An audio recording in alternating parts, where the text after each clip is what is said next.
तो चलिए बच्चों, अपन इस वीडियो में डायमेंशन एनालिसिस की थर्ड एप्लीकेशन देखते हैं। ये थर्ड एप्लीकेशन है for establishing the relationship between different physical quantities. Dimension analysis की हेल्प से अपन डिफरेंट फिजिकल क्वांटिटीज में रिलेशन एस्टैब्लिश कर सकते हैं, पर इस चीज को मुझे यदि समझाना है तो एग्जांपल लेना पड़ेगा। तो मैंने अभी आपको बताया for establishing the relationship between different physical quantities.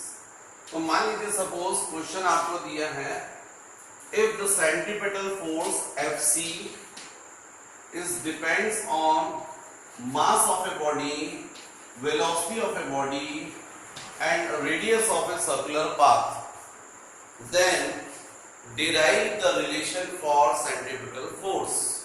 ऐसा क्वेश्चन है।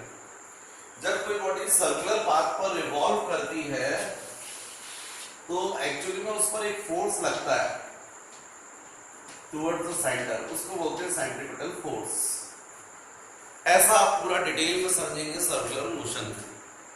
और ये क्वेश्चन में आपको बोला है कि सेंट्रीपिटल फोर्स किस पर डिपेंड कर रहा है, जो बॉडी रिवॉल्व कर रही है उसके मास पर, उसकी वेलोसिटी पर और जिस सर्कुलर पाथ पर वो रिवॉल्व कर रहा है उसके रेडियस पर। तो हमको सेंट्रीपिटल फोर्स के लिए फॉर्मूला ड्राइव करना है। तो हम क्या करते हैं कि इसमें जो मेथड हम लोग यूज करते हैं उसमें सबसे पहला स्टेप करते हैं late Fc is directly proportional to m to the power a, v to the power b and r to the power c। जो सेंट्रीपिटल फोर्स है या फिजिकल क्वांटिटी जिन जिन फिजिकल क्वांटिटी पर डिपेंड कर रही है उनकी हम डायमेंशंस अज्यूम कर लेते हैं और ये डायमेंशंस अज्यूम करने के बाद हम इसको इक्वल करते हैं कांस्टेंट से और लिखते हैं m to the power a into v to the power b and r to the power c और फिर इसको दे देते हैं इक्वेशन नंबर। इसके बाद हम लेफ्ट हैंड साइड और राइट हैंड साइड में जितनी फिजिकल क्वांटिटीज हैं सबके डायमेंशनल फॉर्म में सब्स्टिट्यूट करते हैं। तो आप अपनी टेबल पे देखेंगे जो मैंने आपको सिखाया है, सेंट्रीपिटल फोर्स है और इसका डायमेंशनल फॉर्मूला होता है mLT-2। जो आपको मैंने पीडीएफ दी है उस पीडीएफ में सेंट्रीपिटल फोर्स का फॉर्मूला है। कांस्टेंट को हम लोग कुछ नहीं करते, वैसे लिख रहने देते हैं। ये मास है तो m पावर a। वेलोसिटी का डायमेंशनल फॉर्मूला आपके टेबल में है LT-1, क्योंकि वेलोसिटी होता है displacement upon time L upon t, तो पावर हो जाएगा b। और रेडियस का लेंथ, रेडियस को लेंथ के टर्म्स में मेजर करेंगे तो L to the power of c। तो ये हो जाएगा mLT-2 is equal to k। यहां पर हो जाएगा m to the power a, L to the power b, t to the power minus b and L to the power c। अब ये जाएगा mLT-2 is equal to k, m to the power a, L to the power b plus c and t to the power minus b। इस तरीके से हम change कर लेंगे। अब आप देखिए बीच में इक्वल साइन है और दोनों तरफ बेस सेम है। ये तभी पॉसिबल है जब पावर्स भी इक्वल हो। तो यहाँ पर मास की पावर a या मास की पावर 1 है, यहाँ लेंथ की पावर b प्लस c, यहाँ लेंथ की पावर 1 है, यहाँ टाइम की पावर माइनस b है, यहाँ माइनस 2 है। तो आप इन पावर्स को इक्वेट कर दीजिएगा डायमेंशंस को। तो यहाँ मास की पावर a, यहाँ मास की पावर 1, तो a इज इक्वल टू क्या हो गया 1। a की वैल्यू निकल आएगी। फिर देखो आप लेंथ में b plus c is equal to 1, क्योंकि राइट हैंड साइड में लेंथ की पावर b प्लस c है और लेफ्ट हैंड साइड में l की पावर 1 है, तो b plus c is equal to 1। Right hand side में टाइम की पावर माइनस b और यहाँ टाइम की पावर माइनस 2, तो आप बोल सकते हो minus b is equal to minus 2। अब माइनस माइनस कैंसिल तो b is equal to 2। a की वैल्यू आपको पता है, b की वैल्यू पता है, और ये जो इक्वेशन लिखा हुआ है इसमें नेम दे दें तो हम b की वैल्यू फाइंड कर सकते हैं। तो b की वैल्यू को इक्वेशन नंबर 2 में सब्स्टिट्यूट कर दीजिए बाय 2, फिर आएगा 2 plus c is equal to 1। इसका मतलब c is equal to 1 minus 2 मतलब माइनस 1। और इस तरीके से हम सॉल्व करके a b c की वैल्यूज फाइंड करते हैं जो हमने डायमेंशन अज्यूम किए थे। इन वैल्यूज को इक्वेशन 1 में सब्स्टिट्यूट कर दीजिए तो हम लोग बोल सकते हैं bye 1 fc is equal to k into m to the power of a means what 1, v to the power b, so v to the power b means what 2, and r to the power c मतलब minus 1। मतलब centimetre force का जो formula होना चाहिए वो होना चाहिए k into mv square by r। मतलब सेंटीमीटर फोर्स का मास के साथ क्या रिलेशन है, तो centimetre force it is directly proportional to mass. Centimetre force का वेलोसिटी के साथ क्या रिलेशन है, तो centimetre force it is directly proportional to velocity square. Centimetre force का रेडियस के साथ क्या रिलेशन है, तो centimetre force it is inversely proportional to r। यहां पर ये कांस्टेंट k की जो वैल्यू है वो हम लोग डायमेंशनल एनालिसिस की हेल्प से फाइंड नहीं कर सकते। ये डायमेंशनल एनालिसिस की लिमिटेशन है। एक्चुअल में जो फॉर्मूला होता है जब आप सर्कुलर मोशन पढ़ेंगे तो उसमें सेंटीमीटर फोर्स का फॉर्मूला होता है mv स्क्वायर बाय r। मतलब इस कांस्टेंट k की वैल्यू 1 होती है, लेकिन यहां हम लोग नहीं बता सकते k की वैल्यू कितनी है, 1 है, 2 है, 4 है, कितनी है। ये डायमेंशनल एनालिसिस की लिमिटेशन है। पर इससे कोई फर्क नहीं पड़ रहा क्योंकि हमको तो क्या निकालना था, सेंटीमीटर फोर्स का मास, वेलोसिटी और रेडियस के साथ में रिलेशन जो हमने एस्टैब्लिश कर लिया। Centimetre force is directly proportional to mass, centimetre force is directly proportional to velocity square, centimetre force is inversely proportional to radius.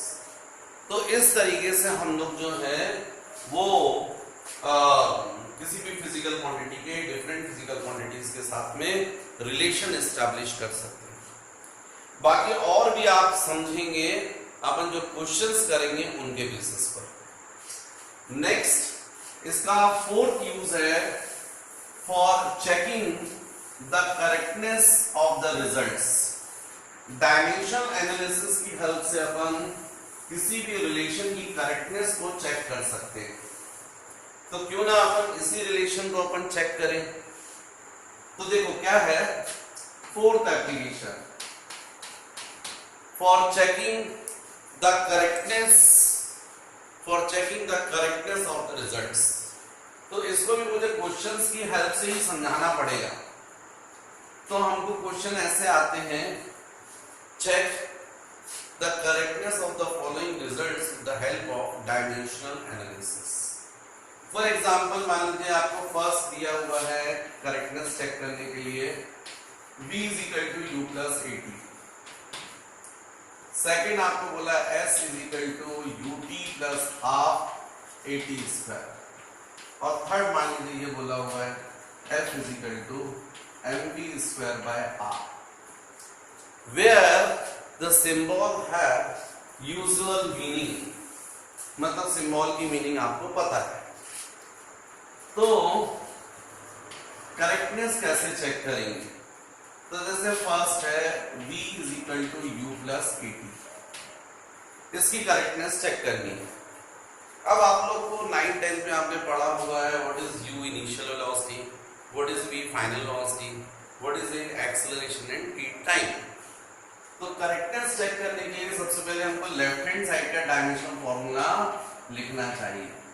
Left hand side में v है velocity, final velocity. Dimensional analysis की एक और limitation है कि यदि to different physical quantities हैं लेकिन यदि वो सेम है तो उनके वो डायमेंशनल एनालिसिस जो है उनको आइडेंटिफाई नहीं कर पाता। जैसे इनिशियल वेलोसिटी बोलो या फाइनल वेलोसिटी बोलो, दोनों के लिए डायमेंशनल फॉर्मूले सेम होंगे। डायमेंशनल मेथड जो है इनको आइडेंटिफाई नहीं कर पाती कौन सी इनिशियल है कौन सी फाइनल, उसके लिए तो दोनों वेलोसिटी के डायमेंशनल फॉर्मूले सेम होंगे। तो इसलिए आप फाइनल वेलोसिटी का डायमेंशनल फॉर्मूला लिखिए, वही होगा जो वेलोसिटी का होगा, nt-1। या इसी को आप लिख सकते हैं m0 nt-1। उसके बाद आप राइट हैंड साइड को लिखिए। तो राइट हैंड साइड पर क्या है, u प्लस at।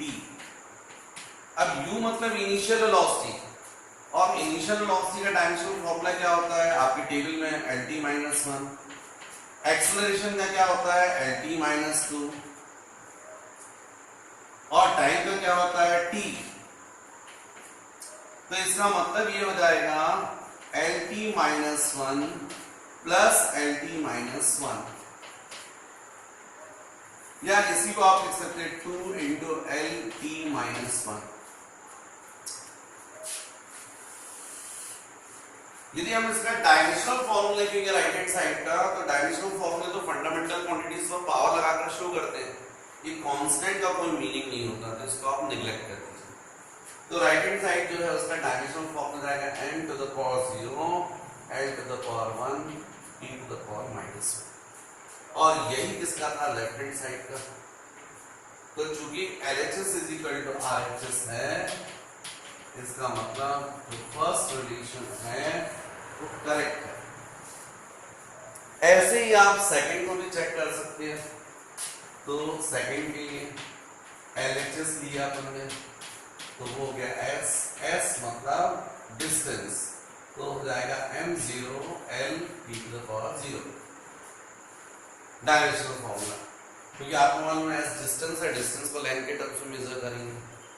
अब राइट हैंड साइड, तो राइट हैंड साइड पे क्या लिखा हुआ है, ut plus half at square. u मतलब क्या है, इनिशियल वेलोसिटी, तो इनिशियल वेलोसिटी के लिए जाएगा lt-1 इंटू t, टाइम तो t आ जाएगा, प्लस हाफ। एक्सेलरेशन के लिए बोलो lt-2 आपकी टेबल में, और इंटू t स्क्वायर, तो ये t स्क्वायर हो गया, तो ये जाएगा l t to the power 0, क्योंकि यहाँ मल्टीप्लाई करोगे बेस सेम है तो पावर साइड जाएंगे, तो -1 प्लस 1 0 प्लस हाफ l। यहां पे देखो आप t टू द पावर 0 हो गया, कुल मिलाकर t टू द पावर 0 मतलब 1 और ये भी 1, तो l प्लस हाफ l, इसका मतलब 3/2l। मैंने भी थोड़ी देर पहले समझाया आपको, ये 3/2 का कोई मतलब नहीं है। तो इसको आप जो है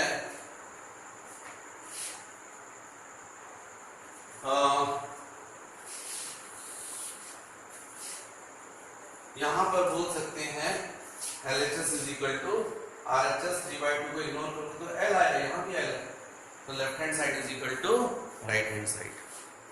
अब यदि अपन ये इसको चेक करें F is equal to mv²/r, तो इसमें भी अपन सेम करेंगे। क्या था अपना, F is equal to mv²/r, LHS है F मतलब फोर्स, और फोर्स का डायमेंशनल फॉर्मूला आपके टेबल में है mlt-2। अब राइट हैंड साइड लेंगे, तो right hand side m into v²/r।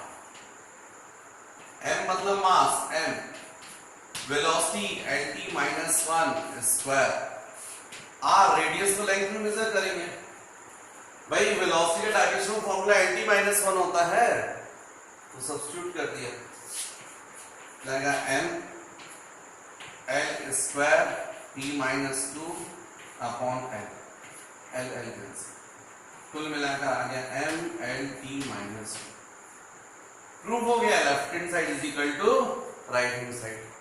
तो इस तरीके से हमको फोर्थ यूज है, जिस फॉर्मूले की करेक्टनेस चेक करनी है उसका लेफ्ट हैंड साइड का फॉर्मूला ट्राई कीजिए, राइट हैंड साइड का ट्राई कीजिए, और यदि दोनों इक्वल आ गए इसका मतलब जो गिवन रिलेशन है वो करेक्ट है।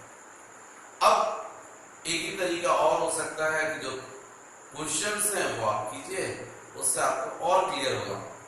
तो मैंने जैसे अब YouTube पर तो ठीक है, जो मेरा वीडियो डाला उसमें तो पॉसिबल नहीं है, लेकिन जो मेरा ऐप है एसआरटी क्लासेस का, यदि आप उसको चूंकि वो अभी फ्री है, तो आप यदि उसको प्ले स्टोर से यदि डाउनलोड कर लें और उसका फॉर्म यदि फिल करके मेरे पास भेजेंगे, तो उससे आपको वो जो ऐप के अंदर पीडीएफ फाइल है वो मिलेगी, और वो पीडीएफ फाइल में आप क्वेश्चंस देखेंगे, और उन क्वेश्चंस को ही मैं एक्चुअली में नेक्स्ट वीडियो में सॉल्व कर पाऊंगा। तो वो आपको ऐप पर मिल जाएंगे न्यूमेरिकल्स, तो आपकी प्रॉब्लम सॉल्व हो जाएगी, पूरा चैप्टर कंप्लीट हो जाएगा। यूट्यूब पर जरूर मैं नेक्स्ट चैप्टर करवाने वाला हूं, वो है डिफरेंशिएशन। ऐप पर जो रहेगा पहले न्यूमेरिकल्स, उसके बाद डिफरेंशिएशन। तो ठीक है बच्चों, ऑल द बेस्ट, खूब पढ़ो,